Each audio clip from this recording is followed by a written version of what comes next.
আসসালামু আলাইকুম সম্মানিত মাই ডিয়ার ভিউয়ার্স, আপনারা দেখছেন লাল রুই মাছের পোনা।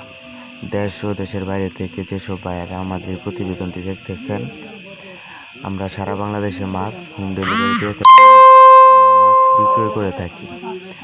আমাদের ঠিকানা ধলা ত্রিশাল ময়মনসিংহ। আমাদের এখানে সকল প্রকার মাছের পোনা পাওয়া যায়, যেমন লাল রৌ, থাই রৌ এবং কই কাপ, শিং, মাগুর, গুলশা, পাবো, রুই, মিরকা, কাতলা। এ সকল মাছের পোনা ক্রয় করতে আমাদের স্ক্রিনে দেওয়া নাম্বারে যোগাযোগ করুন। সম্মানিত মাই ডিয়ার ভিউয়ার্স, আমরা সুলভ মূল্যে মাছ বিক্রয় করে থাকি। আপনারা চাইলে আমাদের হ্যাচারি থেকে মাছ ক্রয় করতে পারবেন। বিয়েট কই সহ বিভিন্ন রকমের মাছ আমাদের এখানে বিক্রয় করা হয়।